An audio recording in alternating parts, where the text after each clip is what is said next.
ತಾವು ದಯವಿಟ್ಟು ಒಪ್ಪಬೇಕು, ಇದು ಮುಖ್ಯ.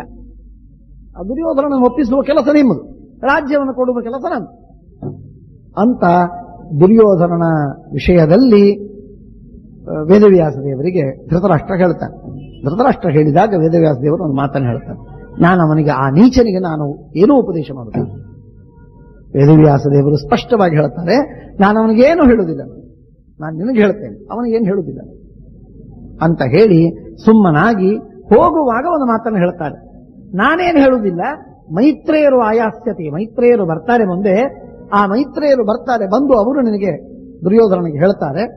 ಹೇಳಿದಾಗ ಅವನು ರಾಜ್ಯವನ್ನು ಕೊಟ್ಟು, ಪಾಂಡವರನ್ನು ಕರೆದು ರಾಜ್ಯವನ್ನು ಕೊಟ್ಟನೋ ಅವನಿಗೆ ರಾಜ್ಯ ದಕ್ಕತ್ತೆ. ಇಲ್ಲದೇ ಇದ್ರೆ ರಾಜ್ಯ ದಕ್ಕುವುದಲ್ಲ, ಅವನು ಬದುಕುವುದು ಸಾಧ್ಯವಿಲ್ಲ, ನಿಶ್ಚಿತವಾಗಿ ಸಾಯ್ತಾನೆ. ಸಾಯುವುದಕ್ಕೆ, ಕೊಲ್ಲುವುದಕ್ಕೆ ಸತ್ತೋದು ಅಂತ ಹೇಳಿ ಮೈತ್ರೇಯರು ಶಾಪ ಕೊಟ್ಟು ಹೋಗ್ತಾರೆ. ಎರಡೂ ಮಾತುಗಳನ್ನು ಕೂಡ ವೇದವ್ಯಾಸ ದೇವರು, ಸರ್ವಜ್ಞರಾದ ವೇದವ್ಯಾಸ ದೇವರು ಧೃತರಾಷ್ಟ್ರನಿಗೆ ತಿಳಿಸ್ತಾರೆ. ಆಯ್ತು ಅಂತ ಬಹಳ ಯೋಚನೆ. ಆಗ ಭಾರಿ ಗಾಬರಿಯಾಗಿಬಿಟ್ಟ ಧೃತರಾಷ್ಟ್ರ. ಇದೇನಿದು, ಎಂತ ಪರಿಸ್ಥಿತಿ ಬಂತಲ್ಲ, ಮೈತ್ರೇಯರು ಬರ್ತಾರಂತೆ, ಹೇಳ್ತಾರಂತೆ ದುರ್ಯೋಧನನಿಗೆ, ಅವನು ಕೇಳಲಿಲ್ಲ ಅಂತ ಆದ್ರೆ ಶಾಪ ಕೊಟ್ಟು ಹೋಗ್ತಾರೆ ಅಂತ ಬಹಳ ಯೋಚನೆ ಮಾಡ್ತಾ ಇದ್ದಾನೆ. ಏನು ಯೋಚನೆ ಮಾಡಿ ಪ್ರಯೋಜನ ಏನಿಲ್ಲ. ಮೈತ್ರೇಯರು ಬಂದೇ ಬಿಟ್ಟು ವೇದವ್ಯಾಸ ದೇವರ ಆಚೆ ಹೋದ್ರು, ಮೈತ್ರೇಯರು ಬಂದ್ರು. ಮೈತ್ರೇಯರು ಬಂದ ಮೇಲೆ ಅವರನ್ನು ಕೂಡಿಸಿ ಸತ್ಕಾರ ಮಾಡಿದ್ರು, ಸ್ವಾಗತವಾಯಿತು, ಎಲ್ಲ ಆಯ್ತು. ಎಲ್ಲ ಆಗಿ ದುರ್ಯೋಧನನ ಕರೆಸ್ತಾರೆ. ದುರ್ಯೋಧನನ ಕರೆಸಿ ಆಗ ಮೈತ್ರೇಯರು ಹೇಳ್ತಾರೆ, ನೋಡು ನೀನು ಮಹಾಪರಾಕ್ರಮಿ, ನಿನಗಿದೆಲ್ಲ ಶೋಭಿಸುವುದಿಲ್ಲ.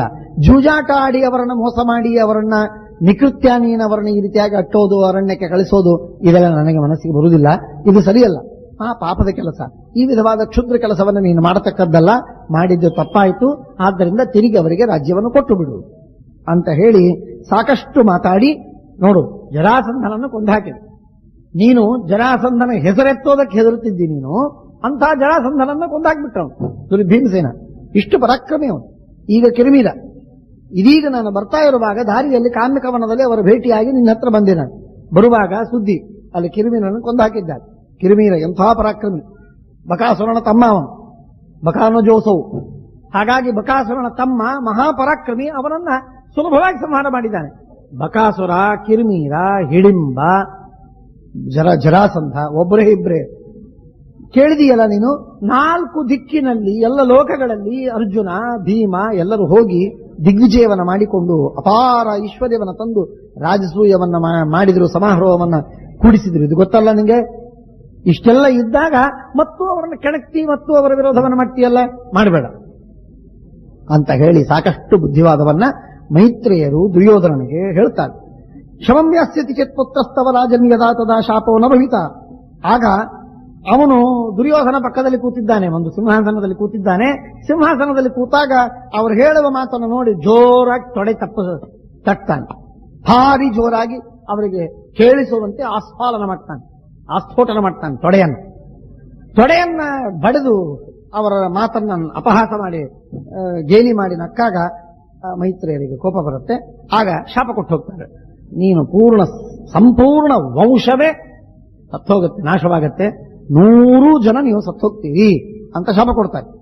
ಶಾಪ ಕೊಟ್ಟ ತಕ್ಷಣ ಎದ್ದು ಹೋಗಿ ಕಾಲು ಹಿಡಿದು ನಮಸ್ಕಾರ ಮಾಡ್ತಾನೆ ಧೃತರಾಷ್ಟ್ರ. ಆಯ್ತು, ವೇದವ್ಯಾಸ ದೇವರು ಹೇಳಿದಂತೆ ಆಯಿತು ಅಂತ ಮನಸ್ಸಿಗೆ ಬಹಳ ನೊಂದುಕೊಂಡು ಕಾಲಿಗೆ ಬಿದ್ದು ಬೀಳ್ತಾನೆ. ಸ್ವಾಮಿ ಕ್ಷಮಾ ಮಾಡಿ, ತಪ್ಪಾಯಿತು, ಬಹಳ ದೊಡ್ಡ ಅಪರಾಧವಾಯಿತು, ನನ್ನ ಮಗ ಮಾಡಿದ್ದು ಹೀಗೆ ತಪ್ಪು, ಕ್ಷಮಾ ಮಾಡಬೇಕು, ನಾನು ಏನು ಕ್ಷಮಾ ಮಾಡೋದಿಲ್ಲ. ಅವನ ರಾಜ್ಯ ಕೊಟ್ಟ, ಈ ಶಾಪ ಆಗುವುದಿಲ್ಲ, ರಾಜ್ಯ ಕೊಡದೇ ಇದ್ರೆ ಶಾಪವಾಗುವುದು ನಿಶ್ಚಿತ ಅಂತ ಹೇಳ್ತಾರೆ. ಹೇಳಿದ ಮೇಲೆ ಮೈತ್ರೇಯರು ಆಚೆ ಹೋಗ್ತಾರೆ. ಮೈತ್ರೇಯರು ಹೋದ ಮೇಲೆ ಧೃತರಾಷ್ಟ್ರ ಕಿರಿಮೀರಸ್ಯ ವಧಂ ಕ್ಷತ್ತ ಶ್ರೋತುಮಿಚ್ಛಾಮಿ ಕಥ್ಯತಾಂ. ಕಿರಿಮೀರಿಗೆ ಏನು ಯಾವ ರೀತಿಯಾಗಿ ಸಂಹಾರ ಮಾಡಿದ, ಕಿರಿಮೀರನನ್ನ ಭೀಮಸೇನ ದೇವರ ಸಂಹಾರ ಮಾಡಿದ ಕ್ರಮವೇನು ಅಂತ ಹೇಳಿ ಅದಕ್ಕಾಗಿ ಕೇಳ್ತಾ ಇದ್ದಾರೆ. ಅದನ್ನ ಹೇಳ್ತಾರೆ. ಶೃಣು ಭೀಮಸ್ಯ ಕರ್ಮೇದಂ ಅತಿಮಾನುಷ ಕರ್ಮಣಃ. ಅದ್ಭುತವಾಗಿರತಕ್ಕಂತಹ ಅವನು ಮಾಡಿದಂತಹ ಕರ್ಮವಿದು, ಅದನ್ನು ನಾನು ನಿನಗೆ ಹೇಳ್ತೇನೆ ಕೇಳು ಅಂತ ಹೇಳಿ ಹೇಳ್ತಾ ಇದ್ದಾರೆ. ಇತಃ ಪ್ರಯಾತಾಹ ರಾಜೇಂದ್ರ ಪಾಂಡವಾಹ ದ್ಯೂತ ನಿರ್ಜಿತಾಹ. ಜೂಜಾಟದಲ್ಲಿ ಸೋತು ಪಾಂಡವರು ಅರಣ್ಯಕ್ಕೆ ಹೋದರು. ಅರಣ್ಯಕ್ಕೆ ಹೋದಾಗ ಅವರಿಗೆ ಏನಾಯ್ತು, ಅವರಿಗೆ ವಿಚಿತ್ರವಾಗಿದೆ. ಶ್ರೀಮದಾಚಾರ್ಯರು ಒಂದು ಮಾತನ್ನು ಹೇಳ್ತಾರೆ, ಬಹಳ ಮಹತ್ವದ ಮಾತು. ಅದು ಮಹಾಭಾರತದಲ್ಲಿ ಮುಂದೆ ವನಪರ್ವದ ಸ್ವಲ್ಪ ಮುಂದಿನ ಭಾಗದಲ್ಲಿ ಬರ್ತದೆ. ಅದನ್ನು ಸ್ವಲ್ಪ ನಾವು ಆಲೋಚನೆಯನ್ನು ಮಾಡೋಣ. ಪಾಂಡವರು ತಮ್ಮ ಕರ್ತವ್ಯಕ್ಕಾಗಿ ತಾವು ಹೆಣಗಿದ್ದರೂ ಪ್ರಯತ್ನಿಸಿದ್ದರೂ ಪರಿತಾಪ ಪಟ್ಟಿದ್ದರೆ ಹೊರತು ಈ ರಾಜ್ಯವನ್ನು ಕಳಕೊಂಡದ್ದಕ್ಕಾಗಿ ಅಥವಾ ತಮಗೆ ಕಷ್ಟ ಬಂತು ಅಂತನ್ನುವುದಕ್ಕಾಗಿ ಅರಣ್ಯಕ್ಕೆ ನಾವು ಸೇರಿದಿವಿ ಅಂತನ್ನುವುದಕ್ಕಾಗಿ ಅವರು ದುಃಖಪಟ್ಟದ್ದಲ್ಲ. ಈ ಮಾತನ್ನು ನಾವು ಬಹಳ ಚೆನ್ನಾಗಿ ನಾವು ಅರ್ಥ ಮಾಡಿಕೊಳ್ಳಬೇಕು. ಬಹಳ ಸುಂದರವಾಗಿರುವಂತಹ ಮಹತ್ವದ ಮಾತು. ಶ್ರೀಮದಾಚಾರ್ಯರು ಈ ಮಾತನ್ನ ಯಾವಾಗ ಪಾಂಡವರು ಅರಣ್ಯಕ್ಕೆ ಹೋಗ್ತಾರೆ, ಹೋಗುವ ಸಂದರ್ಭದಲ್ಲಿ ಹೋದ ತಕ್ಷಣಕ್ಕೆ ಆಗ ಈ ಮಾತನ್ನ ಅಲ್ಲಿ ಕೊನೆಯದಾಗಿ ಶ್ರೀಮದಾಚಾರ್ಯರು ಹೇಳ್ತಾರೆ. ಸೂದಾ ಪೌರೋಗವಾಶ್ಚ ಇವೆ, ಇದು ಮಹಾಭಾರತದ ವನಪರ್ವದಲ್ಲಿ ಮುಂದೆ ಬರುವಂತಹ ಮಾತು. ಆ ಮಾತನ್ನು ಇಲ್ಲಿ ಹೇಳ್ತಾರೆ ಶ್ರೀಮದಾಚಾರ್ಯರು. ಸೂದಾ ಪೌರೋಗವಾಶ್ಚ ಇವ ಭೃತ್ಯಾಯೇ ಪ್ರಾಪ್ತಕಾರಿಣಃ ತತಸ್ಥೆ ಜಾಹ್ನವೀ ತೀರೆ ವನೇ ವಟಮುಪಾಶ್ರಿತಾಃ ನಶೀದನ್ನಾಗತಾನ್ ದೃಷ್ಟ್ವಾ ಸಮಸ್ತಾನ್ ಪುರವಾಸಿನಃ ತತಸ್ತುತೆ ಸರ್ವ ಜಗನ್ನಿವಾಸಂ ನಾರಾಯಣಂ ನಿತ್ಯ ಸಮಸ್ತ ಸದ್ಗುಣಂ ಸ್ವಯಂಭುಶರವಾದಿಭಿರರ್ಚಿತಂ ಸದಾ ಭಕ್ತ್ಯಾಸ್ಮರನ್ ಭಕ್ತ ಭವಾಪಹಂ ಪ್ರಭುಂ. ಮನುಷ್ಯನಿಗೆ ಇದೊಂದು ಸ್ವಲ್ಪ ನಾವು ಮನಸ್ಸಿನಲ್ಲಿ ತಿಳಿದುಕೊಳ್ಳುವುದು ಬಹಳ ಅವಶ್ಯಕವಾದದ್ದು. ನಮ್ಮೆಲ್ಲರ ಜೀವನದಲ್ಲಿ ಕಷ್ಟಗಳು ಬರ್ತಿರ್ತದೆ. ಕಷ್ಟಗಳು ಬಂದ ಸಂದರ್ಭದಲ್ಲಿ ಆ ಕಷ್ಟಗಳನ್ನು ಸ್ವೀಕಾರ ಮಾಡುವ ಕ್ರಮವೇನು? ಕಷ್ಟಗಳನ್ನ, ಆಪತ್ತುಗಳನ್ನ ಸ್ವೀಕಾರ ಮಾಡುವ ಕ್ರಮ ಇದು ಕೇಳಿದ ಮಾತ್ರಕ್ಕೆ, ಹೇಳಿದ ಮಾತ್ರಕ್ಕೆ ಇದೆಲ್ಲ ನಾವು ಇದನ್ನು ಮೀರಿ ಬಿಡ್ತೇವೆ ಅಥವಾ ಇದು ಎಲ್ಲ ಸುಲಭವಾಗಿ ನಮಗೆ ಮೈಗೂಡುತ್ತೆ ಅಂತ ಹೀಗೇನಲ್ಲ. ಆದರೆ ಕೇಳದ ಹೊರತು ಮೈಗೂಡುತ್ತೆ ಅಂತೂ ಸರ್ವಥಾ ಅಲ್ಲ. ಆದ್ದರಿಂದ 10 ಬಾರಿ ಕೇಳಬೇಕು. ಅದರಿಂದ ಸ್ವಲ್ಪವಾದರೂ ನಮಗೆ ಮನಸ್ಸಿನಲ್ಲಿ ಇಂಗುವ ಸಾಧ್ಯತೆ ಇದೆ. ಮಹಾಭಾರತ ಹೇಳುವಂತಹ ಒಂದು ಸಂದೇಶ. ಏನು ಸಂದೇಶ?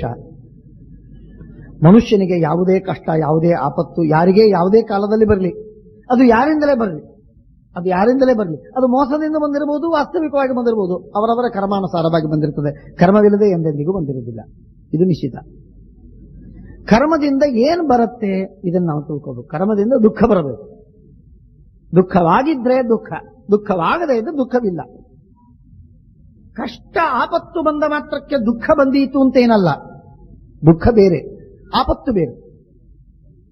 ಪಾಶ್ಚಾತ್ಯ ತತ್ವಜ್ಞಾನದಲ್ಲಿ ದುಃಖ ಮತ್ತು ಆಪತ್ತುಗಳೆರಡನ್ನೂ ಕೂಡ ಮಿಶ್ರವಾಗಿ ಅವರು ಸೇರಿಸ್ತಾರೆ, ಹೇಳ್ತಾರೆ. ಅವರಿಗೆ ಈ ವಿವೇಕವಿಲ್ಲ. ನನ್ನ ಕೈಗೆ ಪೆಟ್ಟು ತಾಗಿತು ಅಂತನ್ನುವ ಮಾತೇನಿದೆಯಲ್ಲ, ಇದು ಆಘಾತ, ಆಪತ್ತು, ವಿಪತ್ತು, ಕಷ್ಟ. ಆದರೆ ಅದರಿಂದ ನೋವು ಅಥವಾ ಅದರಿಂದ ಆಗುವ ನೋವಿನಿಂದಾಗುವ ದುಃಖ, ನೋವು ಬೇರೆ, ದುಃಖ ಬೇರೆ. ನೋವು ಇದು ದೇಹದ್ದು, ಆಘಾತ ದೇಹದ ಹೊರಗೆ, ನೋವು ದೇಹದ ಒಳಗೆ, ದುಃಖ ಮನಸ್ಸಿಗೆ. ಈ 3 ವಸ್ತುಗಳು ಬಹಳ ಸ್ಪಷ್ಟವಾಗಿ 3 ಪ್ರತ್ಯೇಕವಾಗಿ ತಿಳ್ಕೋಬೇಕು. ಹಾಗಾಗಿ ಮನಸ್ಸಿಗೆ ನೋವಿದೆ. ಎಚ್ಚರ ತಪ್ಪಿದಾಗ ಮನಸ್ಸಿಗೆ ನೋವಿಲ್ಲ, ಎಚ್ಚರ ತಪ್ಪಿದಾಗ ಮನಸ್ಸಿಗೆ ದುಃಖವಿಲ್ಲ. ಮನಸ್ಸಿನ ಮುಖಾಂತರ ಹೋಗುವ ದುಃಖ ಅಥವಾ ನೋವು ಇದೆರಡೂ ಕೂಡ ಎಚ್ಚರ ತಪ್ಪಿದಾಗ ಇರುವುದಿಲ್ಲ. ಆದ್ದರಿಂದ ಎಚ್ಚರ ತಪ್ಪಿಸಿ ಆಪರೇಷನ್ ಮಾಡುವ ಕ್ರಮ. ಆದರೆ ಆ ದೇಹದಲ್ಲಿ ಆಗುವಂತಹ ನರಗಳನ್ನ ನಾನಾ ವಿಧವಾದ ವಿಕಾರಗಳೇನಿದೆ, ಕತ್ತರಿಸುವುದು ಇತ್ಯಾದಿ ಇತ್ಯಾದಿ, ಆಘಾತ, ಹೊಡೆತ ಇತ್ಯಾದಿಗಳು, ಇವೆಲ್ಲದರಿಂದ ಆಗುವಂತಹದ್ದು ನೋವು ಮಾತ್ರ ದೇಹಕ್ಕೆ ಅಥವಾ ದೇಹದ ಮುಖಾಂತರ ಆಗುವುದು. ಬಹಳ ಮುಖ್ಯವಾದ ಮಾತು. ದುಃಖ ಮಾತ್ರ ನೋವಿನ ಮುಖಾಂತರವಾಗಬೇಕಾದದ್ದಲ್ಲ, ಅದು ಮನಸ್ಸಿಗೆ ಆಗುವಂತಹದ್ದು. ಅದರ ದ್ವಾರಗಳು 10. ಯಾರಾದರೂ ನನ್ನನ್ನು ನೋಡಿ ಛೀ ಅಂದ್ರೆ ನನಗೆ ದುಃಖವಾಗುತ್ತೆ. ಅದು ದೇಹದಿಂದಲ್ಲ, ಅದು ದೇಹದಿಂದಲ್ಲ. ಶಬ್ದವನ್ನು ಕೇಳಿ ಅಲ್ಲ, ಛೀ ಅಂತ ಇನ್ನೊಬ್ಬರಿಗೆ ಅಂದ್ರೆ ಅದೇ ಶಬ್ದವನ್ನು ನಾನು ಕೇಳಿದ ಮಾತ್ರಕ್ಕೆ ನನಗೆ ದುಃಖವಾಗತ್ತಾ? ಇಲ್ಲ. ಹೀಗಾಗಿ ಅದೊಂದು ಕಾಂಪ್ಲೆಕ್ಸ್. ಅದು ಈ ಕಾಂಪ್ಲೆಕ್ಸಿಟಿಯಿಂದಾಗಿ ನನಗೆ ದುಃಖವಾಗುವಂತಹದ್ದು. ಛೀ ಎಂಬ ಶಬ್ದವನ್ನು ಕೇಳಿದೆ, ಥೂ ಅಂತ ಶಬ್ದವನ್ನು ಕೇಳಿದೆ, ಒಂದೊಂದಕ್ಕೇನೆ ನನಗೆ ದುಃಖವಾಗತ್ತೆ ಅಂತ ಅನ್ನುವುದಾದರೆ ಆ ಮಾತು ತಪ್ಪು, ಅದು ಭ್ರಾಂತಿ. ಛೀ ಥೂ ಅಂತನ್ನುವ ಶಬ್ದವನ್ನ ಯಾರಿಗೋ ಯಾರೋ ಆಡಿದ್ರು, ಆ ಮಾತನ್ನು ಕೇಳಿದೆ, ನನಗೆ ದುಃಖವಾಗುತ್ತಾ? ಆಗುದಿಲ್ಲ. ನೋಡಿ, ನನ್ನ ಕೈಕಾಲುಗಳನ್ನು ಕತ್ತರಿಸುವುದು ಒಂದು ಭಾಗ, ಅದು ಬಯೋಲಾಜಿಕಲ್, ಫಿಸಿಕಲ್. ನಿಜವಾಗಿಯೂ ನನ್ನ ದೇಹಕ್ಕೆ, ನನ್ನ ಫಿಸಿಕ್ಕಿಗೆ ಪಿಡಿಯಾಗಿ, ತೊಂದರೆಯಾಗಿ. ಆದ್ದರಿಂದ ನಾನು ಒದ್ದಾಡಿದೆ, ನಾನು ಕಷ್ಟಪಟ್ಟೆ. ಇದು ಒಂದು ಭಾಗ. ಇದು ದೇಹದಲ್ಲಿ ಆಗುವ ಪೇನ್ ಅನ್ನುವುದು ಇದು ಬಹಳ ವಿಚಿತ್ರವಾಗಿರತಕ್ಕಂಥದ್ದು. ಇದರ ಫೆನಾಮಿನನ್ನೇ ಬೇರೆ. ಇದು ಯಾಕಾಗತ್ತೆ? ತಲೆಶೂಲಿ ಯಾಕಾಗತ್ತೆ ಅನ್ನುವುದೇನಿದೆ, ಇದು ಫಿಸಿಯಾಲಜಿಯಲ್ಲಿ ಬರತಕ್ಕಂತಹ ಮಾತು. ಆ ಪೇನಿನಿಂದ ದುಃಖವಾಗತ್ತಲ್ಲ, ಆ ದುಃಖ ಯಾಕಾಗತ್ತೆ ಅನ್ನುವುದು ಬೇರೆ ಭಾಗ. ಆ ದುಃಖ ಅಂತನ್ನುವುದಕ್ಕೂ ಪೇನ್ ಅಂತನ್ನುವುದಕ್ಕೂ ಸಮೀಕರಣವಿಲ್ಲ. ನಾನು ಯಾಕೆ ಈ ಮಾತನ್ನು ಹೇಳ್ತಾ ಇದ್ದೀನಿ ಅಂತನ್ನೋದು ನಿಮಗೆ ಗೊತ್ತಾಗ್ಲಿಕ್ಕೆ ಸಾಧ್ಯವಿಲ್ಲ. ಈಗ ಒಮ್ಮೆಲೆ ನಾನು ಒಂದು 5 ನಿಮಿಷ ಉಪನ್ಯಾಸ ಮಾಡ್ತೀನಿ, ಆಮೇಲೆ ನಾನು ಆ ವಿಷಯಕ್ಕೆ ಬರ್ತೀನಿ. ಏನಾಗತ್ತೆ, ನಮ್ಮ ಪೇನ್ ಅಂತನ್ನುವುದು ಇದು ದೇಹದಲ್ಲಿ ಆಗುವಂತಹ ವಿಕಾರದಿಂದ, ದೇಹದಲ್ಲಿ ನಾನಾ ತರಹದ ವಿಕಾರವಾಗಬಹುದು. ಅದರಿಂದ ನನಗೆ ನೋವಾಯಿತು, ತಲೆಬೇನೆ ಆಯಿತು, ನರದಲ್ಲಿ ಏನೋ ಒಂದು ಇರಿಟೇಷನ್ ಆಯಿತು, ಅದರಿಂದ ತಲೆಬೇನೆ ಆಯಿತು, ಹೊಟ್ಟೆಯಲ್ಲಿ ಏನೋ ವಿಕಾರವಾಯಿತು, ಹೊಟ್ಟೆ ನೋವಾಯಿತು, ಬಹಳ ಓಡಾಡಿ ಬಂದೆ ಕಾಲು ನೋವಾಯಿತು, ಇತ್ಯಾದಿ ಇತ್ಯಾದಿ. ಹೀಗೇನೇನೋ ಆಗುತ್ತೆ ಅಥವಾ ಹೊಡೆತವಾಯಿತು. ಈ ನೋವೇನಿದೆ, ಈ ನೋವಿಗೆ ತಕ್ಕಷ್ಟು ನನಗೆ ದುಃಖವಾಗಬೇಕು ಹೀಗೇನಿಲ್ಲ ಲೆಕ್ಕ. ನೋವಿಗೆ ತಕ್ಕಷ್ಟು ದುಃಖವಾಗಬೇಕು ಅಂತ ಏನೂ ಇಲ್ಲ. ವಿಚಿತ್ರ. ಯಾಕೆ? ಅದಕ್ಕೆ ಸೈನ್ಸಿನಲ್ಲಿ ಒಂದು ಹೇಳುವ ಒಂದು ಮಾತು ಏನು ಅಂದ್ರೆ, ಥ್ರೆಶೋಲ್ಡ್ ಅಂತ ಹೇಳ್ತಾನವನು. ಪೇನಿನ ಸಹನೆ ಮಾಡುವ ಶಕ್ತಿ ಏನಿದೆಯಲ್ಲ, ನೋವು ಸಹನೆ ಮಾಡುವ ಶಕ್ತಿ, ಆ ನೋವು ಸಹನೆ ಮಾಡುವ ಶಕ್ತಿ ಯಾರಿಗೆ ಎಷ್ಟು ಅಧಿಕವಾಗಿದೆಯೋ ಅಷ್ಟು ಅವರಿಗೆ ದುಃಖ ಕಮ್ಮಿ. ದುಃಖ ಬೇರೆ ವಸ್ತು, ನೋವು ಬೇರೆ ವಸ್ತು, ಆಘಾತ ಬೇರೆ ವಸ್ತು. ಆಘಾತ ಕೇವಲ ಫಿಸಿಕಲ್. ಅದಾದ ಮೇಲೆ ನರ್ವ್ಸ್ಗಳಿಂದ ನಮಗೆ ಆಗುವಂತಹದ್ದು ದುಃಖ, ಇದು ನೋವು. ಆ ನೋವು ಏನಾಗತ್ತೋ ಅದರಿಂದ ಆಗುವಂತಹದ್ದು ಬರುವಂತಹದ್ದು ದುಃಖ. ಆ ದುಃಖ ಇದು ಕೇವಲ ಕಾನ್ಷಿಯಸ್ನೆಸ್ಸಿಗೆ ಸಂಬಂಧಪಟ್ಟದ್ದು, ಆತ್ಮನಿಗೆ ಅಥವಾ ಮನಸ್ಸಿಗೆ ಸಂಬಂಧಪಟ್ಟದ್ದು. ಮನಸ್ಸಿಗೆ ಸಂಬಂಧಪಟ್ಟಂತಹದ್ದು ದುಃಖ, ಅದಕ್ಕೆ ಕಾರಣವಾಗಿರತಕ್ಕಂತಹದ್ದು ನೋವು. ಆ ನೋವು ಎನ್ನುವುದನ್ನು ಎಷ್ಟು ಸಹನೆ ಮಾಡುವುದು ಸಾಧ್ಯವೋ ಅಷ್ಟು ಅವನಿಗೆ ದುಃಖ ಕಮ್ಮಿ ಆಗುತ್ತೆ. ಕೆಲವರಿಗೆ ಹೆಚ್ಚಿರ್ತದೆ ಸಹನೆ ಮಾಡುವ ಶಕ್ತಿ, ಕೆಲವರಿಗೆ ಕಮ್ಮಿ ಇರ್ತದೆ. ಬಿಸಿಲಿನಲ್ಲಿ ಕೆಲವರು ನಡೀತಾರೆ, ವಿಚಿತ್ರ ನಡೀತಾರೆ, ಎಂಥೋ ಬಿಸಿಲಿನಲ್ಲೂ ನಡೀತಾರೆ. ಅವರು ರೂಢಿಯಾಗಿರ್ತದೆ, ಅವರಿಗೆ ಸಹನೆ ಮಾಡುವ ಶಕ್ತಿ ಇದೆ. ಕೆಲವರಿಗೆ 1 ನಿಮಿಷ ನಿಲ್ಲಿಕ್ಕಾಗುವುದಿಲ್ಲ. ಹೀಗೂ ಅವರವರ. ಸೊ ಇದು ಬಹಳ ವ್ಯತ್ಯಾಸವಾಗ್ತಾ ಇರುತ್ತೆ. ಇದು ಹೇಗೆ ನಮ್ಮಲ್ಲಿ ಬೇರೆ ಬೇರೆ ಡಿಗ್ರಿಗಳಲ್ಲಿದೆಯಲ್ಲ, ಪೇನ್ ಆಗುವುದು, ನೋವು ಆಗುವುದು ಬೇರೆ ಬೇರೆ ಡಿಗ್ರಿಗಳಲ್ಲಿದೆಯಲ್ಲ, ಹಾಗೆ ದುಃಖವೂ ಕೂಡ ನಮಗಾಗುವುದು ಬೇರೆ ಬೇರೆ ಡಿಗ್ರಿಗಳಲ್ಲಿ. ಸಮಾನವಾಗಿ ನಮಗೆ ಎಂದೆಂದಿಗೂ ದುಃಖವಾಗುವುದಿಲ್ಲ. ಒಬ್ಬನಿಗೆ ಹೆಚ್ಚು ದುಃಖವಾದರೆ ಇನ್ನೊಬ್ಬನಿಗೆ ಕಮ್ಮಿ, ಒಬ್ಬರಿಗೆ ಮತ್ತೊಂದು ಹೆಚ್ಚು ದುಃಖವಾದರೆ ಇನ್ನೊಬ್ಬನಿಗೆ ಇನ್ನೂ ಕಮ್ಮಿ, ಇತ್ಯಾದಿ ಇತ್ಯಾದಿ. ಹಾಗಾಗಿ ಆ ನಿಮಿತ್ತದಿಂದಾಗಿ ಅವನು ರಿಯಾಕ್ಟ್ ಆಗುವುದು ಕೂಡ ಬೇರೆ ಬೇರೆ ರೀತಿಯಿಂದ ಆಗ್ತಾನೆ. ಒಬ್ಬನು ಯಾರೋ ನನ್ನನ್ನು ಏನಾದ್ರೂ ನೀವು ಸ್ವಲ್ಪ ಆಚೆಗೆ ಸರಿ ಅಂತಂದ್ರೆ ಒಬ್ಬನು ಸರಿದು ಬಿಡ್ತಾನೆ, ಏನು ಮಾತೇ ಆಡುವುದಲ್ಲ, ಸರಿದು ಬಿಡ್ತಾನೆ. ಇನ್ನೊಬ್ಬನು ಯಾಕೆ ಸರಿ ಅಂತಂದಿ ಅಂತಾನೆ. ಇನ್ನೊಬ್ಬನು ಹೊಡಿತೀನಿ ನೀನು ಸರಿಯಾಗಿ. ಇದು ರಿಯಾಕ್ಷನ್ 3 ತರಹ. ಯಾಕೆ? ಸಹನೆ ಆಗುವುದಿಲ್ಲ, ಅವನಿಗೆ ಸಹನೆ ಆಗುವುದಿಲ್ಲ. ಇದು ವಿಚಿತ್ರವಾದ ಸ್ವಭಾವ. ಈ ತರಹದ ಅಸಹನೆ ಏನಿದೆಯಲ್ಲ, ಇದು ಭಯಾನಕವಾದ ಪರಿಣಾಮವನ್ನು ಮಾಡ್ತದೆ. ಮನೆಯಲ್ಲಿ, ಸ್ವಂತ ಮನೆಯಲ್ಲಿ ಗಂಡ ಹೆಂಡತಿ ತಂದೆ ಮಗ ಸಹನೆ ಆಗುವುದಿಲ್ಲ, ಜಗಳ ಆಡ್ತಾರೆ, ಜಗಳ ಆಡಿ ಬಿಟ್ಟು ಬಿಡ್ತಾರೆ, ಇದು ಹೋಗ್ಬಿಡುದು ಗೋವಿಂದ. ಇದು ಸಹನೆ ಅಂತ ಅನ್ನೋದೇನಿದೆ, ಇದು ಅದರ ವ್ಯತ್ಯಾಸಗಳಲ್ಲಿ ಬರುವಂತಹದ್ದು. ಹೇಗೋ ಆ ರೀತಿಯಾಗಿ ಮನುಷ್ಯನಿಗೆ ವ್ಯತ್ಯಾಸದಲ್ಲಿ ನಮ್ಮೆಲ್ಲರ ಇದೆಲ್ಲ ಎದರ ಮೇಲೆ ಅವಲಂಬಿಸಿದೆ. ನಾನು ಅದನ್ನೇ ಒಂದು ಮಾತನ್ನು ಹೇಳ್ತಿದ್ದೆ. ಛೀತು ಅಂತಂದಾಗ, ನಮ್ಮನ್ನು ಯಾರಾದರೂ ಛೀ ಅಂತಂದಾಗ, ದಡ್ಡ ಅಂತ ಬೈದಾಗ, ಮೂರ್ಖ ಅಂತಂದಾಗ ನನಗೆ ನೋವಾಗುತ್ತೆ. It should be address to me and I should recognise it. ಯಾರೋ ನನ್ನನ್ನು ಬೈದರೆ ನನಗೆ ದುಃಖವಾಗುವುದಿಲ್ಲ. ಅಲ್ಲೆಲ್ಲ ಒಂದು 10 ಜನ ಕೂತ್ಕೊಂಡು ನನ್ನನ್ನು ಬೈತಾ ಇದ್ದಾರೆ, ನನಗೆ ಕೇಳಿಸೇ ಇಲ್ಲ, ಆನಂದವಾಗಿರ್ತೀನಿ ನಾನು. ಕೇಳಿಸಿದಾಗ ನನಗೆ ದುಃಖವಾಯಿತು. ಹೌದು. ಹಾಗಾಗಿ ಏನಾಯ್ತು, ಅವರು ಬೈದ ಮಾತ್ರಕ್ಕೆ ದುಃಖವಲ್ಲ, ಆ ಬೈದದ್ದು ಕೇಳಿಸಿದ್ರೂ ದುಃಖವಲ್ಲ, ಆ ಬೈದದ್ದು ನನಗೆ ಅಂತಾಗಿ ನನಗೆ ಅಂತ ಗೊತ್ತಾದಾಗ ನನಗೆ ದುಃಖವಾಗುತ್ತೆ. ಈ ದುಃಖವೇನಿದೆಯಲ್ಲ, ಇದು ಕೇವಲ ಮಾನಸವಾದ ದುಃಖ. ಇದಕ್ಕೆ ಯಾವ ದೇಹದ ಮುಖಾಂತರ ನನಗೆ ಆಗುವ ದುಃಖವಲ್ಲ, ಇದು ಮನಸ್ಸಿನಲ್ಲಿ ಕೇವಲ ಆಗುವ ದುಃಖ. ನಾವು 2 ಮಾಧ್ಯಮಗಳನ್ನ ಈಗ ಇಟ್ಟುಕೊಳ್ಳೋಣ. ಒಂದು ದೇಹದ ಮುಖಾಂತರ ಆಗುವ ದುಃಖ, ನೋವು ಇತ್ಯಾದಿ ಮನಸ್ಸಿನ ಮುಖಾಂತರ ಆಗುವ ದುಃಖ ಎರಡನೇ. ಹೀಗೆ 2 ಭಾಗಗಳನ್ನು ಮಾಡಿಕೊಂಡು ಒಟ್ಟಾರೆ ದುಃಖ ಅಂತ ಅನ್ನೋದೇನಿದೆಯಲ್ಲ, ಇದರ ಬಗ್ಗೆ ನಾವು ತಿಳಿದುಕೊಳ್ಳುವಾಗ, ನಾನು ಈ ಮಾತನ್ನು ಹೇಳುವುದಕ್ಕೆ ಉದ್ದೇಶವಿದೆ, ಅದನ್ನು ಕೊನೆಗೆ ಸಮಾರೋಪ ಮಾಡುವಾಗ ನಾನು ಅದನ್ನು ಬರ್ತೇನೆ. ಇದು ನಾವು ಎಷ್ಟೆಷ್ಟು ನಮ್ಮ ವಿಷಯದಲ್ಲಿ ಅಟ್ಯಾಚ್ ಆಗಿರ್ತೇವೆ ಅಷ್ಟರ ಮೇಲೆ ಅವಲಂಬಿಸಿ. ನನ್ನ ಬಗ್ಗೆ ನಾನು ಬಹಳ ಗೌರವ ಕೊಟ್ಟುಕೊಂಡು ಕೂತಿದ್ದೆ ಅಂದ್ರೆ ಯಾರೇ ನನಗೆ ಒಂದು ಸಣ್ಣ ಮಾತಾಡಿದ್ರೂ ಕೂಡ ಬಹಳ ತುಂಬಾ ಅಸಮಾಧಾನವಾಗುತ್ತೆ, ತೀರಾ ಅಸಮಾಧಾನ. ಯಾಕೆ? ನನ್ನ ಬಗ್ಗೆ ನನಗೆ ಬಹಳ ಗೌರವವಿದೆ. ಹಾಗಾಗಿ ನಾನು ಭಾರಿ ಅಭಿಮಾನ ಪಟ್ಟದ್ದಕ್ಕಾಗಿ ನನಗೆ ಯಾರೂ ಏನು ಅನ್ನೋ ಹಾಗಿಲ್ಲ. ಈ ಅಭಿಮಾನ ಏನಿದೆ, ಅಟ್ಯಾಚ್ಮೆಂಟಿನ, ನಾನು ಹೇಳಿದೆ, ಪೇನಿಗೆ ಪ್ರಪೋರ್ಷನೇಟ್ ಆಗಿ ನಮಗೆ ದುಃಖವಲ್ಲ, ಆದರೆ ಅಟ್ಯಾಚ್ಮೆಂಟಿನ ಪ್ರಪೋರ್ಷನೇಟ್ ಆಗಿ ನಮಗೆ ದುಃಖವಾಗುತ್ತೆ. ನಮಗೆ ನನ್ನ ಬಗ್ಗೆ ಎಷ್ಟು ಸ್ನೇಹವೋ, ನನಗೆ ನಮ್ಮ ಬಗ್ಗೆ ಎಷ್ಟು ಅಭಿಮಾನವೋ ಅಷ್ಟು ನನಗೆ ದುಃಖ. ದುಃಖಕ್ಕೆ ಕಾರಣ ಹಾಗಾದರೆ ಮೂಲವೇನು? ಅಭಿಮಾನ. ಯಾವ ವಸ್ತುವಿನ ಮೇಲೆ ಅನ್ನುವುದು ಮುಂದಿನ ಪ್ರಶ್ನೆ. ಯಾವ ವಸ್ತುವಿನ ಮೇಲೆ ಅಂದರೆ ಸರಳವಾದ ಉತ್ತರ, ಯಾವ ವಸ್ತುವಿಗೆ ನಮಗೆ ನಾವು ಅಭಿಮಾನ ಮಾಡ್ತೇವೆ ಅದಕ್ಕೆ ಬೈದಾಗ, ಅದಕ್ಕೆ ಅಂದಾಗ ನನಗೆ ದುಃಖವಾಗಿದೆ, ಅದಕ್ಕೆ ಕಷ್ಟ ಬಂದಾಗ ನನಗೆ ದುಃಖವಾಗಿದೆ. ನನ್ನ ಒಬ್ಬ ಗೆಳೆಯನ ಮೇಲೆ ನಾನು ತುಂಬ ಪ್ರೀತಿಯನ್ನು ಮಾಡ್ತೇನೆ, ಅಂಥವನಿಗೆ ಏನಾದರೂ ಕಷ್ಟವಾದರೆ ನನಗೆ ಸಹನವಾಗುವುದಿಲ್ಲ. ಇನ್ನೊಬ್ಬ ದೂರದ ವ್ಯಕ್ತಿ ಒಬ್ಬವನಿದ್ದಾನೆ, ಅಯ್ಯೋ ಪಾಪ ಅಂತಂತೇನೆ.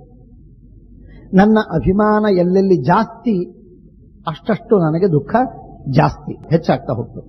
ಅದೇ ರೀತಿಯಾಗಿ ದೇಹದ ಮೇಲೆ ಯಾವ ವ್ಯಕ್ತಿಗೆ ಅಭಿಮಾನ ಹೆಚ್ಚೋ ಅವನಿಗೆ ನೋವು ಹೆಚ್ಚು, ದೇಹದ ಮೇಲೆ ಅಭಿಮಾನ ಯಾರಿಗೆ ಕಮ್ಮಿಯೋ ಅವನಿಗೆ ನೋವು ಕಮ್ಮಿ, ದೇಹದ ಮೇಲೆ ಅಭಿಮಾನ ಯಾರಿಗೆ ಹೆಚ್ಚಿಲ್ಲ ಅವನಿಗೆ ಅಪಾಯ ಕಮ್ಮಿ. ಹಾಗೆ ಯಾವ ವ್ಯಕ್ತಿಗೆ, ಇದು ಬಹಳ ವಿಚಿತ್ರ, ಅರ್ಥವಾಗುವುದು ಕಷ್ಟ, ಇದು ಒಂದು ವಿಶಿಷ್ಟ ಸ್ಥಿತಿಯಲ್ಲಿ ಮಾತ್ರ ಇದನ್ನ ತಿಳಿದುಕೊಳ್ಳುವುದು ಸಾಧ್ಯ, ಇಲ್ಲದಿದ್ದರೆ ಸಾಧ್ಯವಿಲ್ಲ. ಇದಕ್ಕೊಂದು ಸಣ್ಣ ಉದಾಹರಣೆಯನ್ನು ಮೊದಲು ಹೇಳಿರ್ತೇನೆ, ಆಮೇಲೆ ಇಲ್ಲಿ ನಾವು ಅದನ್ನ ಅಪ್ಲೈ ಮಾಡೋಣ. ರಾಮದಾಸ್ ಅಂತ ನೀವು ಕೇಳಿದ್ದೀರಿ, ಸಮರ್ಥ ರಾಮದಾಸರಲ್ಲ, 50 ವರ್ಷಗಳ ಹಿಂದೆ 80 ವರ್ಷಗಳ ಹಿಂದೆ ಇರುವಂತಹ ಒಬ್ಬ ರಾಮ್ ಅಂತಾರೆ, ರಾಮ್ ದಾಸ್ ಅಂತಾರೆ, ಪ್ರಸಿದ್ಧ ಒಬ್ಬ ಸಾಧು. ಆ ಸಾಧುವಿನ ಮೇಲೆ ಒಂದು ಆಪರೇಷನ್ ಮಾಡೋ ಪ್ರಸಂಗ ಬಂತು. ಅವನ ಹಾರ್ಟಿನ ಆಪರೇಷನ್ ಮಾಡುವ ಪ್ರಸಂಗ ಬಂತು. ಮಾಡಬೇಕಾದಾಗ ಅವರು ಹೇಳಿದ್ರು, ನೀನು ಏನಾದರೂ ಮಾಡು, ಆಪರೇಷನ್ ಮಾಡು, ನನಗೇನು ಚಿಂತೆ ಇಲ್ಲ, ನನ್ನ ಹಾರ್ಟ್ ಅನ್ನ ನಾನು ಯೋಗ ಸಾಧನವನ್ನು ಮಾಡಿದ್ದೀನಿ, ಹಾಗಾಗಿ ನನ್ನ ಹಾರ್ಟ್ ಬೀಟ್ ಅನ್ನ ನೀನು ಎಷ್ಟು ಹೊತ್ತು ಬೇಕೋ ಅಷ್ಟೊತ್ತಿನವರೆಗೆ ನಾನು ನಿಲ್ಲಿಸಬಹುದು, ಆದ್ರೆ ನಾನು ಬದುಕಿರಬಹುದು ಅಂತ ಚಾಲೆಂಜ್ ಕೊಟ್ಟರು. ಅವರ ಜೀವನದಲ್ಲಿ ನಡೆದಿರುವಂತಹ ಘಟನೆ ಇದು. ಆಪರೇಷನ್ ಮಾಡುವಾಗ ಅದನ್ನ ಅವರ ಹೃದಯವನ್ನು ನೋಡ್ತಾ ಇದ್ದಾರೆ. ನೋಡ್ತಾ ಇರುವ ಸಂದರ್ಭದಲ್ಲಿ ಹಾರ್ಟಿನ ಆಪರೇಷನ್ ಇನ್ಯಾವುದೋ ಆಪರೇಷನ್ ರಮಣ ಮಹರ್ಷಿದು, ಅವರಿಗೆ ಆಪರೇಷನ್ ಮಾಡ್ತಾ ಇರುವ ಸಂದರ್ಭದಲ್ಲಿ ಹೃದಯ ಸ್ಪಂದನವನ್ನ, ಹಾರ್ಟ್ ಬೀಟ್ ಅನ್ನ ಆ ಸಾಧು 15 ಸೆಕೆಂಡಿನಷ್ಟು ನಿಲ್ಲಿಸಿಬಿಟ್ಟಿದ್ದ. 15 ಸೆಕೆಂಡಿನವರೆಗೆ ಪೂರ್ಣವಾಗಿ ಹಾರ್ಟ್ ಬೀಟ್ ಅನ್ನ ನಿಲ್ಲಿಸಿದ್ದ. ಮತ್ತೆ ತಿರುಗಿ ಬಂದು ತನ್ನ ಯೋಗ ಸಾಧನೆಯಿಂದ ತಿರುಗಿ ಬಂದು, ನಾನು ಬದುಕಿದ್ದೀನಿ, ನನಗೇನು ಚಿಂತೆ ಇಲ್ಲ ಅಂತ ಹೇಳಿ ಡಾಕ್ಟರ್ಗೆ ಹೇಳಿದ. ನಾನು ಯಾಕೆ ಈ ಮಾತನ್ನು ಹೇಳ್ತಾ ಇದ್ದೀನಿ ಅಂತಂದ್ರೆ, ದೇಹದ ಮೇಲೆ ನಮ್ಮ ಅಭಿಮಾನಗಳು ಎಷ್ಟು ಇರ್ತದೆ ಅದರ ತಕ್ಕಂತೆ ನಾವು ಅದನ್ನು ಕಂಟ್ರೋಲ್ ಮಾಡುವುದು ಸಾಧ್ಯವಾಗ್ತದೆ. ಅದೇ ರೀತಿಯಲ್ಲಿ ನಮ್ಮ ಮನಸ್ಸಿನ ಮೇಲೆ ನಮಗೆ ಎಷ್ಟು ಅಭಿಮಾನವಿದೆ ಅಷ್ಟು ನಮಗೆ ಅದರಿಂದ ಪೀಡೆ, ಎಷ್ಟು ಅಭಿಮಾನ ಕಮ್ಮಿಯೋ ಅಷ್ಟು ನಮಗೆ ಅದರಿಂದ ಪೀಡೆ ಕಮ್ಮಿ ಆಗುತ್ತೆ, ಹಿಂಸೆ ಕಮ್ಮಿ ಆಗುತ್ತೆ. ನಮಗೆ ದೇಹದ ಮೇಲೆ ಎಷ್ಟೇ ಆಘಾತವಾಗಬಹುದು, ಎಷ್ಟೇ ಪೀಡೆಯಾಗಿರಬಹುದು, ಆದರೆ ದುಃಖವಾಗುವುದಿಲ್ಲ ನಮಗೆ. ಅದು ಹೇಗೆ ದುಃಖವಾಗುವುದಿಲ್ಲ? ಅವಮಾನ ಇಷ್ಟೇ ಆಗಿರಬಹುದು, ಏನು ದುಃಖವಾಗುವುದಿಲ್ಲ. ಅದು ಹೇಗಾಗುವುದಿಲ್ಲ? ಆಗದೆ ಇರುವುದಕ್ಕೆ ಕಾರಣವೇನು ಅಂತನ್ನುವುದನ್ನ ಈ ಒಂದು ಸಣ್ಣ ಮಾತಿನಲ್ಲಿ ನಾವು ತಿಳ್ಕೋಬೇಕು.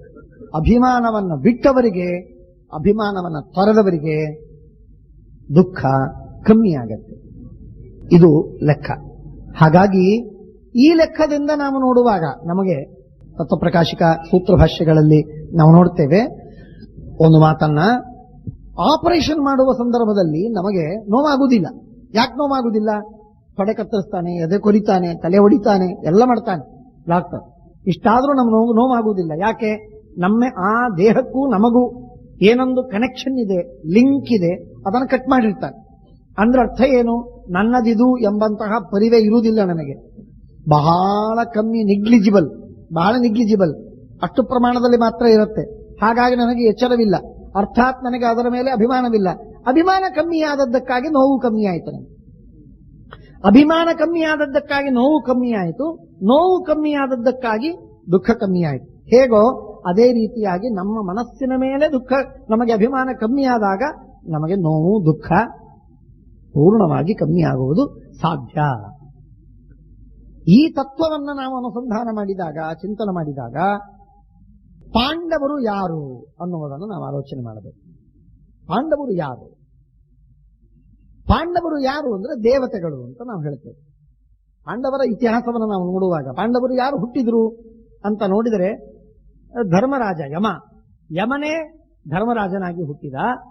ಭೀಮ ಅಂದ್ರೆ ವಾಯುದೇವರು ಭೀಮನಾಗಿ ಹುಟ್ಟಿದರು. ಇಂದ್ರ ಅರ್ಜುನನಾಗಿ ಹುಟ್ಟಿದ. ನಕುಲ ಸಹದೇವರು ಅಶ್ವಿನಿ ದೇವತೆಗಳು ನಕುಲ ಸಹದೇವರಾಗಿ ಹುಟ್ಟಿದರು. ಇದನ್ನು ನಾವು ಕೇಳಿದ್ದರಿಂದ ಇವರೆಲ್ಲರೂ ದೇವತೆಗಳು ಅಂತ. ನಾನು ಯಾಕೆ ಈ ಮಾತನ್ನು ಹೇಳ್ತಾ ಇದ್ದೀನಿ, ಇನ್ನು ದೇವತೆಗಳ ಬಗ್ಗೆ ಒಂದು ಸ್ವಲ್ಪ ವಿಚಾರವನ್ನು ಮಾಡಬೇಕು, ಅತ್ಯಂತ ಅವಶ್ಯಕ. ಆ ದೇವತೆಗಳು ಅಂದ್ರೆ ಯಾರು?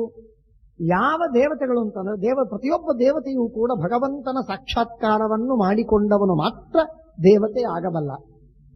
ಯಾರು ಭಗವಂತನ ಸಾಕ್ಷಾತ್ಕಾರವನ್ನು ಮಾಡಿಕೊಂಡಿಲ್ಲ, ದೇವರ ದರ್ಶನ ಯಾನಿಗೆ ಆಗಿಲ್ಲ, ಅವನು ದೇವತೆಯಾಗುವುದು ಸಾಧ್ಯವೇ ಇಲ್ಲ. ನ ದೇವ ಪದವಿಂ ಪ್ರಾಪ್ತಾಹ ಬ್ರಹ್ಮ ದರ್ಶನ ವರ್ಜಿತಾಹ. ಪರಮಾತ್ಮನ ಸಾಕ್ಷಾತ್ಕಾರವಿಲ್ಲ, ಆದರೆ ಅವರು ದೇವತೆಯಾಗಿದ್ದಾನೆ ಅನ್ನುವುದು ಸಾಧ್ಯವೇ ಇಲ್ಲ. ಈ ಅಪರೋಕ್ಷ ದರ್ಶನ ಅಂತಂದ್ರೆ ಅದು ಏನಾಗತ್ತೆ?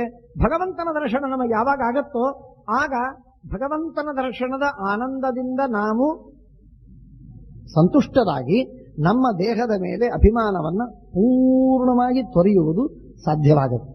ಅಸಂಪ್ರಜ್ಞಾತ ಸಮಾಧಿಯಲ್ಲಿರುವಾಗ ಆ ತರಹದ ಒಂದು ವಿಶಿಷ್ಟವಾದಂತಹ ಸ್ಥಿತಿ ನಮಗೆ, ಅಪರೋಕ್ಷ ಜ್ಞಾನಿಯಾದಂತಹ ಪ್ರತಿಯೊಬ್ಬ ಮನುಷ್ಯನಿಗೂ ಕೂಡ ದೇಹದ ಮೇಲೆ, ಮನಸ್ಸಿನ ಮೇಲೆ ಅವನಿಗೆ ಅಭಿಮಾನ ಬಹಳ ಕಮ್ಮಿಯಾಗಿರ್ತದೆ. ಅಭಿಮಾನ ಕಮ್ಮಿ ಆಗುವುದಕ್ಕೆ ಸಾಧನವೇನು, ಕಾರಣವೇನು? ಇದೆ, ಅವನಿಗೆ ಅಪರೋಕ್ಷ ಜ್ಞಾನವಾಗಿದೆ. ಹಾಗಾಗಿ ಅವನಿಗೆ ಅಭಿಮಾನ ತುಂಬಾ ಕಮ್ಮಿಯಾಗಿದೆ. ಯದ್ಯಪಿ ಅದರಲ್ಲಿ ತಾರತಮ್ಯವಿದೆ. ಅಂದ್ರೆ ವಾಯುದೇವರು ಜೀವೋತ್ತಮರಾದವರು. ಸರ್ವದೇವೋತ್ತಮರಾಗಿರುವಂತಹ ವಾಯುದೇವರಿಗೆ ದೇಹದ ಮೇಲೆ ಅಭಿಮಾನ, ಮನಸ್ಸಿನ ಮೇಲೆ ಅಭಿಮಾನ ಒಟ್ಟಾರೆ ಇಲ್ಲ, ಅತ್ಯಂತ ಕಡಿಮೆ. ಸುಮ್ಮನೆ ಹೆಸರಿಗೆ ಮಾತ್ರ ಸಂಬಂಧಪಟ್ಟಂತೆ. ಅದಕ್ಕೆ ಒಂದು ಉದಾಹರಣೆ ಕೊಡ್ತಾರೆ, ನಿಮಗೆ ಗೊತ್ತು, ಕೇಳಿದ್ದೀರಿ. ಒಂದು ಬಟ್ಟೆಯನ್ನು ಹಾಸಿದಾಗ ಅದರ ಮಡಿಕೆಗಳೆಲ್ಲ ಇವೆಯಲ್ಲ, ಆ ಮಡಿಕೆಗಳಿಂದ ಕೂಡಿದ ಒಂದು ಬಟ್ಟೆಯನ್ನು ಹಾಗೆ ಹಾಸಿದ್ದೀರಿ ಅಂತ ಇಟ್ಕೊಳ್ಳಿ. ಹಾಸಿದ ಬಟ್ಟೆಗೆ ಬೆಂಕಿ ಹಚ್ಚಿದರೆ ಅದೆಲ್ಲ ಸುಟ್ಟೋಯ್ತು. ಸುಟ್ಟೋದರೂ ಕೂಡ ಆ ಮಡಿಕೆಗಳು ಹಾಗೇ ಇವೆ. ಆದರೆ ಮಡಿಕೆಗಳು ಹಾಗೆ ಇದ್ರೂ ಕೂಡ ಆ ಬಟ್ಟೆ ಇದೆ ಅಂತನಬೇಕೋ ಇಲ್ಲ ಅಂತನಬೇಕು? ಬಟ್ಟೆ ಇಲ್ಲ. ಯಾಕಿಲ್ಲ? ಸುಟ್ಟೋಗಿದೆ. ಆದರೆ ಏನೂ ಇಲ್ಲ ಅಂತಿಲ್ಲ, ಸುಟ್ಟ ಬಟ್ಟೆ ಇದೆ. ಸುಟ್ಟ ಬಟ್ಟೆ ಎಷ್ಟರ ಮಟ್ಟಿಗೆ ಕಾರ್ಯಕಾರಿಯೋ ಅಷ್ಟೇ ಸುಟ್ಟ ಮನಸ್ಸು, ಸುಟ್ಟ ದೇಹ ವಾಯುದೇವರಿಗೆ ಸಂಬಂಧಪಟ್ಟಿದೆ. ದೇಹವಿದ್ದರೂ ದೇಹ ಏನೂ ಇಲ್ಲದಂತೆ ಅವರು ಅಕಂಪಿತರಾಗಿರ್ತಾರೆ. ದೇಹದಿಂದ ಏನೇನೂ ಪೀಡೆ ಅವರಿಗೆ ಆಗುವುದಿಲ್ಲ. ಇದು ವಾಯುದೇವರ, ಭಾರತೀ ದೇವಿಯ ಒಂದು ಮಹಿಮೆ. ಅದರ ತರುವಾಯ ಕೆಳಗೆ ಬಂದು ರುದ್ರದೇವರಿಗೆ, ಇಂದ್ರದೇವರಿಗೆ ಸ್ವಲ್ಪ ಅಭಿಮಾನ ಹೆಚ್ಚಾಗಿ ಸ್ವಲ್ಪ ದುಃಖವಾಗತ್ತೆ. ಹಾಗಾಗಿ ಆ ದುಃಖಗಳೆಲ್ಲ ಕೆಳಗಿನವರಿಗೆ ಹೆಚ್ಚಾಗ್ತಾ ಬರ್ತದೆ. ಆದ್ದರಿಂದ ಈ ಮಾತು ನಾವು ತಿಳಿದು ಈಗ ಕೊನೆಗೆ ಹಂತಕ್ಕೆ ನಾವು ಬರೋಣ. ಪಾಂಡವರು ಈಗ ಜೂಜಾಟದಲ್ಲಿ ಸೋತರು, ಅವಮಾನವಾಯಿತು, ದ್ರೌಪದಿ ದೇವಿಗೆ ಅವಮಾನವಾಯಿತು, ರಾಜ್ಯವನ್ನು ಕಳಕೊಂಡ್ರು, ಇತ್ಯಾದಿ. ದೈಹಿಕವಾಗಿಯೂ ಆಯಿತು ಅಂತನ್ನಿ, ಮಾನಸಿಕವಾಗಿಯೂ ಆಯಿತು ಅಂತನ್ನಿ, ಇವೆಲ್ಲ ಆಯ್ತಲ್ಲ. ಇದು ಏನಾಯ್ತೋ ಇದರಿಂದ ಪಾಂಡವರಿಗೆ ದುಃಖ ಎಷ್ಟಾಯಿತು? ಬಹಳ ವಿಚಿತ್ರವಾಗಿದೆ. ಸಾಮಾನ್ಯವಾಗಿ ಪ್ರತಿಯೊಬ್ಬ ವ್ಯಕ್ತಿಯನ್ನ ಇವತ್ತು ಲಕ್ಷೋಪಲಕ್ಷ ಜನ ಮಹಾಭಾರತವನ್ನು ಕೇಳಿದ್ದಾರೆ, ತಿಳಿದಿದ್ದಾರೆ. ಆದರೆ ಅವರಿಗೆ ಈ ಮಾತು ಗೊತ್ತಿಲ್ಲ, ಪಾಂಡವರಿಗೆ ದುಃಖ ಅತ್ಯಂತ ಅಲ್ಪವಾದ ದುಃಖವಾಗಿದೆ. ನಮ್ಮ ಲೆಕ್ಕದಲ್ಲಿ ನಾವು ನೋಡಿದಾಗ, ವರ್ಣನೆ ಮಾಡಿದ್ದನ್ನು ಕೇಳ್ತಾ ಇರುವಾಗ ನಾವು ಹೇಳ್ತೇವೆ ಅವರಿಗೆ ದುಃಖ ಬಹಳವಾಯಿತು. ಆದರೆ ದುಃಖ ಬಹಳವಾಯಿತು ಅಂತನ್ನುವುದು ನಮ್ಮ ಲೆಕ್ಕದಿಂದ ನಾವು ಆ ಸ್ಥಳದಲ್ಲಿದ್ದರೆ ಏನಾಗ್ತಿತ್ತು ಅಂತನ್ನುವುದನ್ನು ನಾವು ನೋಡಿಕೊಂಡು ಸಾಧಾರಣೀಕರಣ ಮಾಡಿಕೊಂಡು ನಾವು ಹೇಳ್ತೇವೆ ಬಹಳ ದುಃಖವಾಗಿದೆ ಅಂತ. ವಾಸ್ತವಿಕವಾಗಿ ನೋಡಿದರೆ ಅವರಿಗೇನು ದುಃಖವಾಗಲಿಲ್ಲ. ಈ ಮಾತನ್ನು ನಾವು ತಿಳಿದುಕೊಳ್ಳೋದು. ಪಾಂಡವಾನಾಂಚ ಮುಕ್ತಾನಾಂ ಅಂತರಂ ಕಿಂಚಿದೇವಹಿ. ಪಾಂಡವರಿಗೂ ಮುಕ್ತರಿಗೂ ಬಹಳ ಸ್ವಲ್ಪ ಅಂತರ. ಮುಕ್ತರಿಗೆ ಒಟ್ಟಾರೆ ದುಃಖ ಇಲ್ಲ, ಪಾಂಡವರಿಗೆ ಅತಿ ಸ್ವಲ್ಪ ದುಃಖವಿದೆ.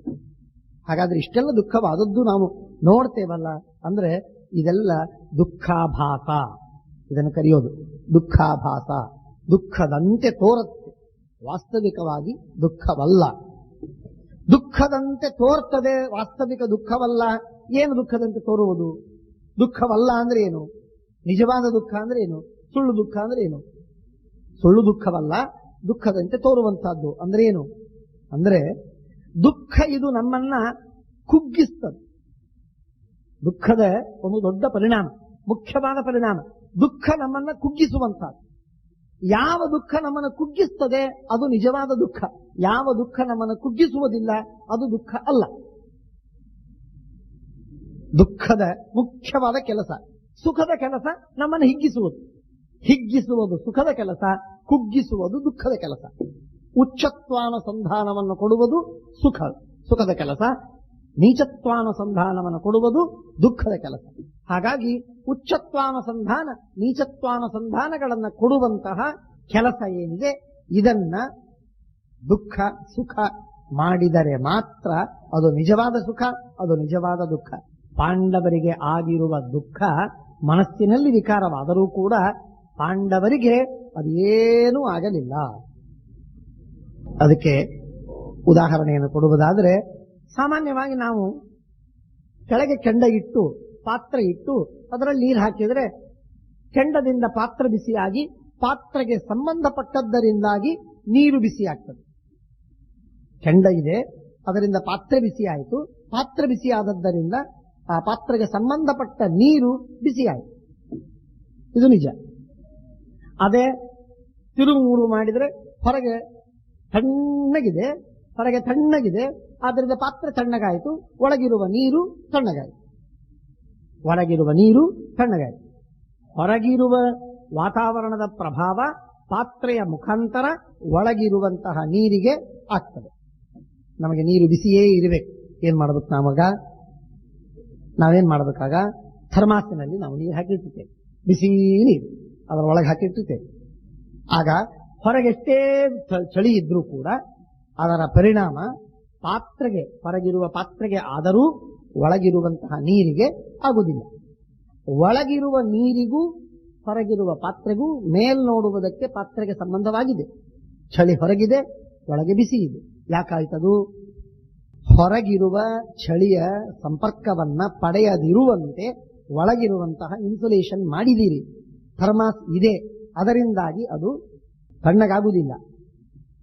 ಫ್ರಿಡ್ಜಿನಲ್ಲಿಟ್ಟಾಗ, ರೆಫ್ರಿಜರೇಟರ್ನಲ್ಲಿಟ್ಟಾಗ ತಣ್ಣಗಾಗಿ ಉಳಿತದೆ. ಹೊರಗಿರುವ ಬಿಸಿ ಅದಕ್ಕೆ ತಾಕುವುದಿಲ್ಲ. ಹೊರಗಿರುವ ಬಿಸಿ ತಾಕುವುದಿಲ್ಲ, ಹೊರಗಿರುವ ಚಳಿ ತಾಕುವುದಿಲ್ಲ. ಆದರೆ ಒಳಗಿರುವುದು ಬಿಸಿಯಾಗಿಯೇ ಉಳಿತದೆ ಅಥವಾ ತಣ್ಣಗಾಗಿಯೇ ಉಳಿತದೆ. ಈ ಇನ್ಸುಲೇಷನ್ ಅಂತನ್ನುವ ಒಂದು ಕಾನ್ಸೆಪ್ಟ್ ಏನು ಫಿಸಿಕಲ್ ವರ್ಲ್ಡಿನಲ್ಲಿ ನಾವು ನೋಡ್ತೇವೆ, ಆ ಕಾನ್ಸೆಪ್ಟ್ ನಾವು ಮನಸ್ಸಿನ ಒಂದು ಹಂತದಲ್ಲಿ ನಾವು ವಿಚಾರ ಮಾಡುವುದಾದರೆ ಅದು ಅಭಿಮಾನ ವಿನಿರ್ಮೋಕ ಅಂತ ಕರೀತಾರೆ ಪತಂಜಲಿ ಯೋಗಶಾಸ್ತ್ರದಲ್ಲಿ. ಆ ಅಭಿಮಾನವನ್ನು ಬಿಟ್ಟಾಗ, ಅಭಿಮಾನವನ್ನು ತೊರೆದಾಗ, ಪರಿತ್ಯಾಗ ಮಾಡಿದಾಗ ಹೊರಗಿರುವ ಯಾವ ಪದಾರ್ಥದ ಸಂಪರ್ಕವೂ ನಮಗಾಗುವುದಿಲ್ಲ. ಎಷ್ಟೇ ಬಿಸಿ ಇರಬಹುದು, ಮೈಯೆಲ್ಲ ಬೆವುತ್ತಿರಬಹುದು, ಆದರೆ ಒಳಗೆ ಅವನಿಗೆ ಬಿಸಿಯಾಗುವುದಿಲ್ಲ. ಈ ತರಹ ಇದ್ದಂತೆ ಹಾಗೆ ಮನುಷ್ಯ ಇರುವುದು ಸಾಧ್ಯವಾಗುತ್ತೆ. ಇದು ಅಭಿಮಾನದ ಪರಿತ್ಯಾಗವನ್ನು ಮಾಡಿದ್ದರ ಪರಿಣಾಮವಾಗಿದೆ. ಪೂಜ್ಯ ಕೃಷ್ಣಾಚಾರ್ಯ ಒಂದು ಉದಾಹರಣೆ ಕೊಡ್ತಿರ್ತಾರೆ. ಭಾಗವತದಲ್ಲಿ ಉದಾಹರಣೆಯನ್ನು ಕೊಡ್ತಾರೆ. ಒಂದು ತೆಂಗಿನಕಾಯಿ ಇದೆ. ತೆಂಗಿನಕಾಯಿಯನ್ನು ತೆಗೆದುಕೊಂಡು ಮನೆಯಲ್ಲಿ ಆ ತೆಂಗಿನಕಾಯಿ ಕೊಬ್ಬರಿ ಹೆರೆದು ಚಟ್ನಿ ಮಾಡಬೇಕಾಗಿದೆ, ಅಡಿಗೆಯಲ್ಲಿ ಹಾಕಬೇಕಾಗಿದೆ. ಒಡೆಯೋದಕ್ಕೆ ಕೊಡ್ತಾರೆ. ತೆಂಗಿನಕಾಯಿ ಒಡೆದಾಗ 2 ಹೋಳಾಯ್ತು. ದೊಡ್ಡ ತೆಂಗಿನಕಾಯಿ 2 ಹೋಳಾಯ್ತು. ಅದನ್ನು ತುರಿದ್ರು ಎಲ್ಲ